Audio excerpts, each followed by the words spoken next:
Well, welcome. This morning we heard from Anne Marie at Procter & Gamble about their B2B supplier solution. I'm going to talk about what we're doing in Dow Science, which is a little bit different. Okay, so a little bit about me. I've been with Dow for 25 years in both manufacturing and supply chain, and I am a global supply chain leader, so I actually do work in one of our business units within Dow AgroScience.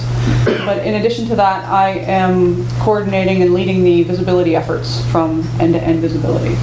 Okay, so today I'll give you a little background about Dow AgroScience, and then we'll go into the supplier collaboration project that we've been working on for the last year and a half. So Dow AgroScience is a unit of the Dow Chemical Company. It started in 1950. In 1989, there was a joint venture with Eli Lilly, which formed Dow Elanco. And in 1997, Dow bought that joint venture back into Dow Chemical, and so we are a wholly owned subsidiary of Dow. Okay, Dow is a $58 billion company, and Dow Ag is about $7.3 billion, so 10–12% of the Dow Chemical Company. And this here shows the geography of our sales. So North America, Latin America are big for us, and as well as Asia and EMEA. So we're around the world. We're in both crop protection and seeds. Okay. So as I said, we are a global company. This is specific to Dow AgroScience. So we are around the world.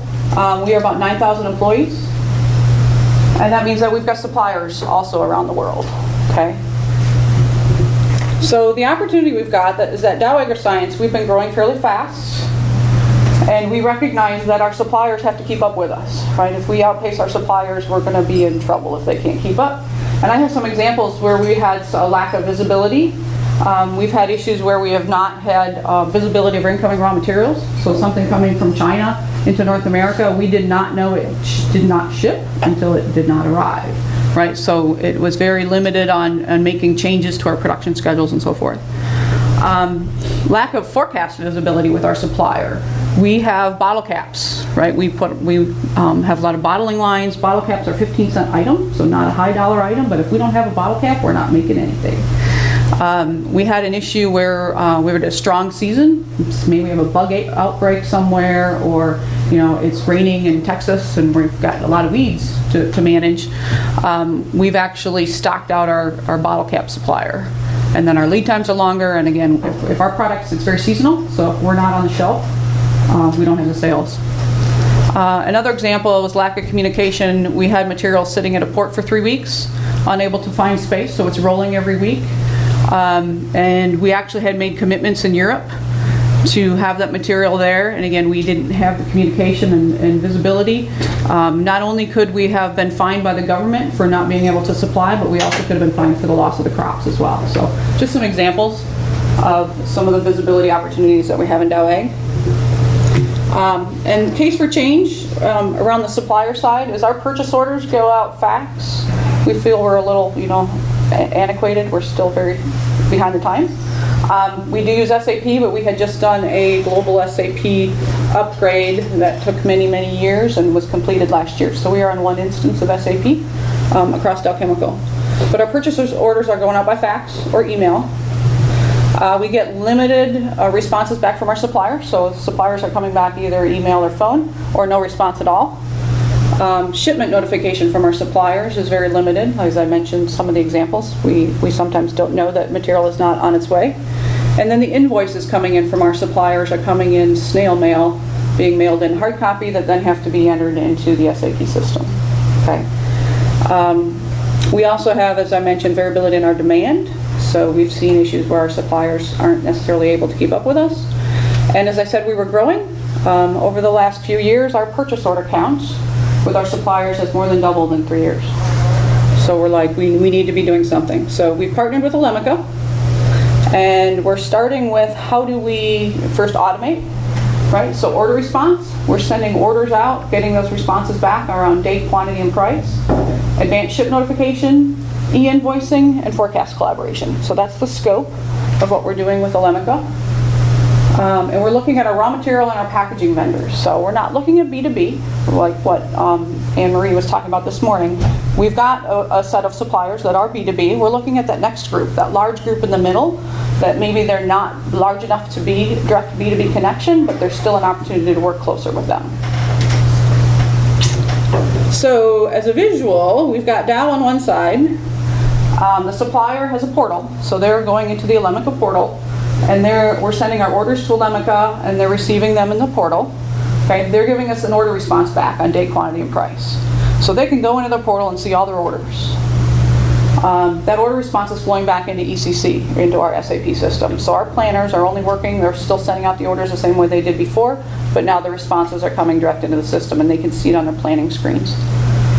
Advanced ship notice. We've got the advanced ship notice coming back in from the portal. They actually take that order and can flip it back to us as a ship notification. So it's got all of our information on it, product name and dates and so forth.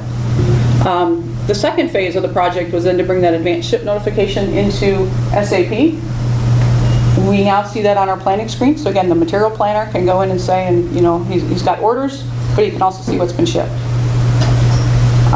We've also got the opportunity that with our orders under the advanced ship notice in the portal, the vendor can also flip that back to us as the invoice. So again, it's got all of our information on it. We have less errors of hand typing and entering the material into our SAP system. That invoice is also going into our SAP directly. So a lot of automation going on there. This is what we've been working on for the last year. What's coming next is we're working on how do we share our forecasts. So how do we get our forecast out of SAP? How do we get that into the portal? And then we want the suppliers to confirm back or at least acknowledge that forecast, that they've seen it and can supply to it. So that's coming in the first quarter. Some of the value that we've seen, we started with 20 suppliers in 2014, and then we did a lot of the integration work with SAP, and we're now bringing vendors on at 20 to 30 a month.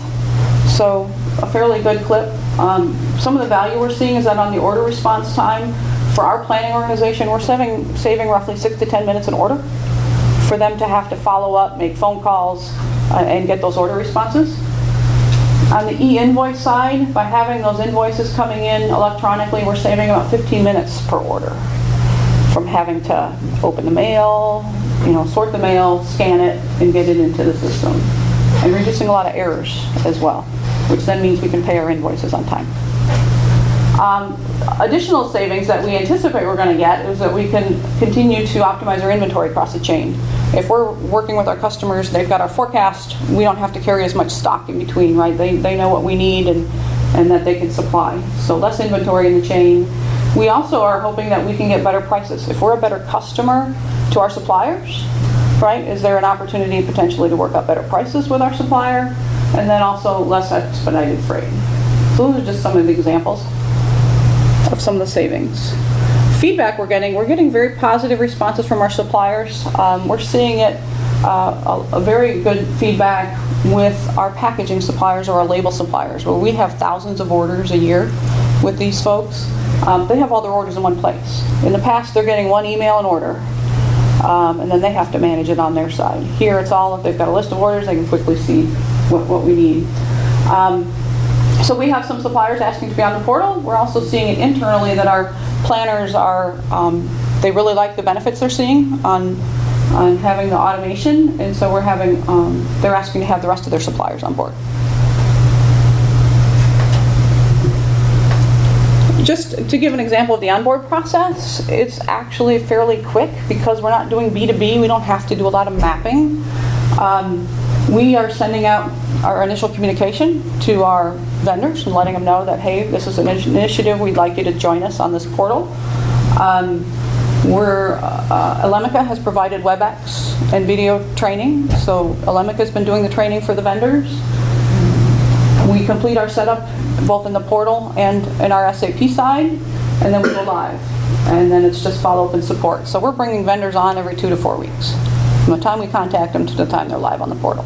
Do you have a dedicated team that does that, or is it just whoever's responsible for that vendor relationship? We have a group that's doing these, that is kind of dedicated to the project. Okay.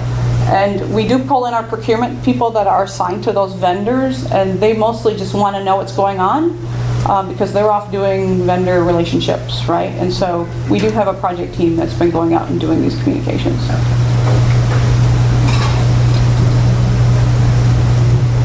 Some of the learnings from this, and this is my last slide, so I do hope that you have questions that we can talk through this, but some of the learnings was that not all the suppliers are going to want to do this, right? Some of them have other initiatives going on and they're not quite ready for the change, so we're looking at our list of suppliers and kind of picking and choosing where we see the best value.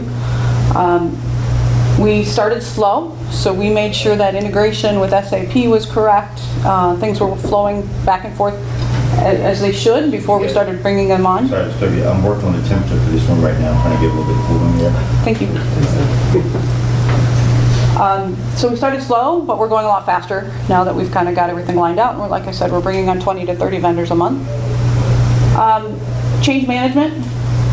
Make sure, you can't underestimate the change management, right? There's things changing on our side as well as on the supplier side. Get our key stakeholders involved early. You know, procurement's involved, procure to pay, e-business, everybody get them on board. And then also making sure we show the value to the supplier, right? We don't want to do this if the suppliers aren't getting something out of it as well. So we want to ensure that they see value in this. If they don't, we have that discussion, and maybe they're not right for the portal. You know, so we have had some we've taken off. Yes? And on the potential for reduced prices, along with the issue of showing value to the supplier, has there been any conversation around the issue of a sufficiently open kimono that you will do some form of gain sharing in the way new pricing is set based on advantages to the supplier as well as Dow being a better customer? Yeah, I'm actually not in that procurement space, so I don't know specifically if our procurement folks have approached that yet, but that's definitely a possibility. You may have mentioned on one of your earlier slides, but what were some of the benefits of the suppliers? Any responses from them? Yeah, what we're seeing is they like having the orders in one place. That's kind of the biggest thing that we're seeing. Some of them are like, well, now I have to work in two systems.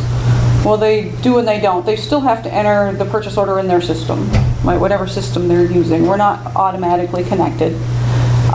So they still have to do the same amount of work there. They go into our portal and they can see all their orders, but they can actually accept all those orders at once. So if they're like, yep, all that looks good, click one button and they're all accepted at one point, as opposed to them sending an email back to us on every order that they received.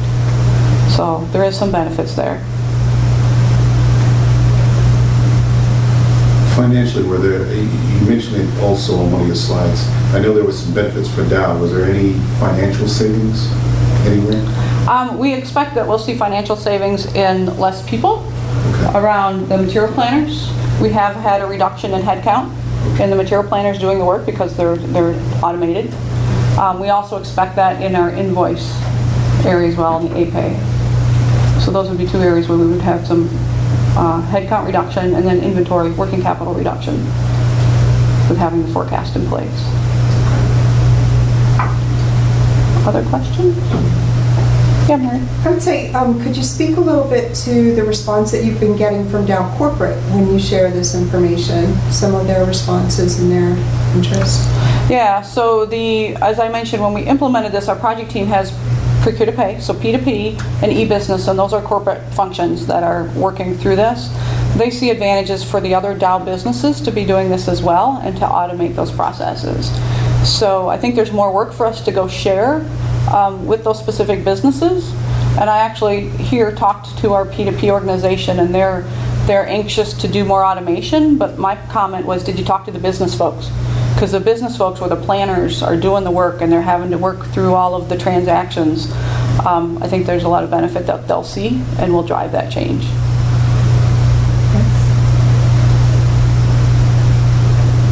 We're sleeping, right? It's a little warm. The heat. So it's been a good project for us. It's open for discussion, so if you've got any other questions or anything, but it's been good for us. We're going to continue to bring on more vendors throughout 2016. Why did you decide to split it into two phases, where your first one was your orders going out to your suppliers and you get the confirmation back, and then phase two picked up with your advanced ship notices and your then Yep. your e-invoicing. The reason we separated that, it was because we were just finishing up that SAP upgrade, and I had no resources to do any IT integration. Okay. So I couldn't get that advanced ship notice back into ECC. Now, I guess from my experiences, I realized that not every company that utilizes the Elenica for the connection enables the ASNs, the advanced ship notices. Like getting the order confirmation back, it's usually just, it's a quick flip. You get the same quantity, the same date, and the same price. But if there is a pricing difference, we usually don't get notified about it. But if we go to the advanced ship notice and you get that e-invoicing piece with it, you're gonna need that price to match. So you have to have a loop prior to that, right? Yes. Yeah, we're trying to catch price discrepancies on that order confirmation Okay. and making sure that our procurement group updates prices. So when that comes back in, what does that trigger for your folks to see? It sends an email. If there's a discrepancy, it sends an email to the right. To the buyer functional record. group. Yeah, On the order? exactly. Okay. Okay. Yeah, so it was really around the integration into ECC and getting that data back. We've also gone back to, because we have B2B customers where some of that information was coming in, and did not have that integration into ECC, and we've taken those B2B customers where we're getting advanced ship notice, that's not coming back in as well. Yeah, that advanced ship notice, our planners want to see the same thing. Yeah, it's nice on their screens, it shows ship. Well, exactly, SHTMT. Ship note, yeah. So, and you're doing about 20 a month. Well, what's your goals going forward? Is it going to continue at that rate, or? It probably will. It's pretty fast for our group because we've got a lot of other things going on with Dow as well as divestitures and other things coming in, so the IT organization's a little busy with changes. We'll continue with this. I'm looking to get about I'm looking at order count and spend value, right? So 80% of the value and 80% of the order count, and kind of get those on. We have a tail of suppliers that we order very infrequently with that we probably will never bring on the portal as well. So, and some of these we may even, now that we've got them on a portal and we see the benefits, we might actually take them to a B2B connection and take them one step further. It's a quick way, like I said, to get them on a portal and get some of the advantages without having to do a lot of mapping and background work. I'm remembering that there were some that weren't ready in the last phase, but they're queued up for this phase coming. What were some of the reasons why they weren't ready? Some of it was just the timing. There were, as we went through the summer months, there's vacations in Europe, right? So we're contacting and suppliers aren't responding back. Some of them wanted to talk to their IT department just to understand, and we're like, okay, but you don't quite understand. We're not touching your IT department, right? We're just giving you a portal. And so some of that's the learning and really trying to help them understand what we're trying to do. And again, if we didn't get them on that implementation, we'd go on to the next one and get them. How about any challenges around language?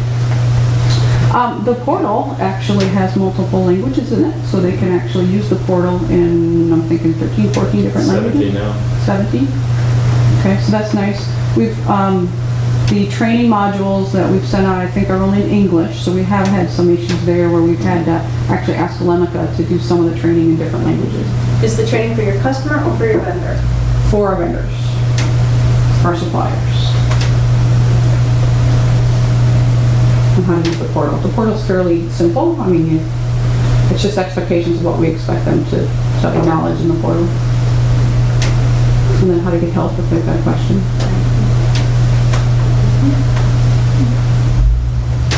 Okay, if there's no other questions, I think we're on break then till 3:30, so. Thank you. Great, thank you.